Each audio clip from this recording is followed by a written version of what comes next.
Scene 1. We meet Cliff. Fade up. Establishing shot day, 1930s high-rise.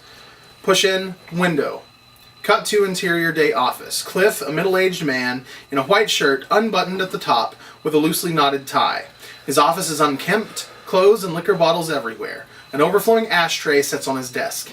He stares out the window behind him. It had been a hard night. We lost 3 officers last night. They had turned and, in orderly and precise fashion, popped each other in the brain pan. Bang. 1 shot apiece. They had the crown like wet rag dolls. Over the shoulder, Cliff, out window.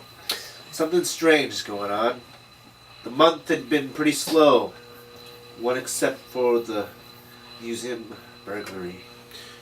Medium shot, Cliff's hands as he arranges papers on the desk. The guy had been dressed like a weirdo in some cape and robe thingy. Medium, Cliff putting things away in a file cabinet. He rushed into the museum at 7 p.m. during some gala. Medium, Cliff continues putting things into the cabinet. The gala was commemorating the museum's acquisition of a rare jewel called the Eye of Madness. They said the thing was priceless. But I was wrong about the red dress. The dress seemed a perfect midnight blue, except when the light hit it just right. There was a flash of green. Her lipstick was the same perfect midnight blue. Or was it green? She wore a huge necklace with a pendant that looked like a spider or an octopus. Hell, I didn't care. She walked up to the mic. Susie's mouth. A wicked smile beginning to Cheshire cat its way about. A smile that knocked the socks off a statue began to curl her full pouty lips. Cthulhu, Lord Cthulhu, for pagan. Cliff, his back to the bar, and the bartender standing behind him, nonchalant and drying glasses. What the hell is she singing about? Those words don't make a lick. Cliff goes stiff on his stool, his sentence trailing off as his eyes fill with an eerie green light. Cliff, big boy, it's time to play.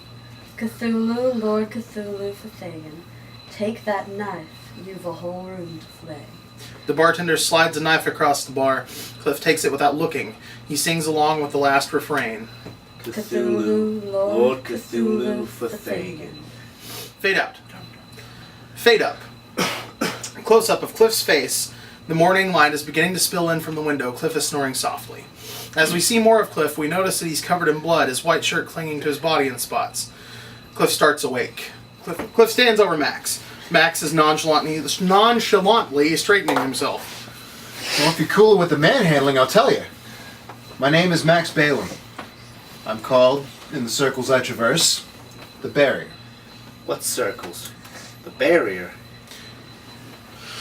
Supernatural circles. I prevent things from moving forward, from happening. What kind of things? Well, things like that thing that happened to you last night. It all has to do with the old ones, a cult called the House of Riley. Started operating here around town. That's where all this weird mumbo-jumbo's coming from. Cliff and Max walk through the magic shop, past shelves of herbs and liquids and other things, to a counter. They're greeted by a large cat jumping up onto the counter. Hello? I'm done. Talking cats is too much. Cliff turns to walk. Max stops him and turns him around with the flick of his hand. A beautiful red-haired woman pops up from behind the counter. I wouldn't be surprised at this point if the cat introduced itself next. Well, that's a relief. My name's Borshek, but my friends just call me Bor. Bor extends a paw. Cliff actually reaches out and grabs it. I am shaking hands, paws, with a cat. It's blue like the sky on a full moon, but green like the ocean after a storm when the light catches it just right. Exactly. I'm guessing this is your hypnotic jazz singer? Well, I'm guessing you two know where you're headed, but first I can offer a little help. Jasmine dips below the counter again for a moment, then pops back up holding 2 necklaces with wooden pendants carved into the shape of strange letters. These are pendants made from the blackthorn bush carved into the shape of a blackthorn zoggin. Fade up. Cliff bursts into the double doors of the police department, walks up to the desk. I need to speak to Sam Weatherby, please. Your name, Cliff Targay? Yes. Don't move, scumbag. Sam, he just showed up like you said he would. Sam emerges from a back office. Yes, I'm Sam. Mm-hmm. Yeah. I can't believe you did it, pal. Sam slaps some cuffs on Cliff. Take him away, boys. 2 uniformed officers come into frame and grab Cliff. As the officers drag Cliff away, Sam, you gotta believe me. These magician wackos took the girl and they're trying to raise the devil or something. The cap told us they took her. Sam! round of applause.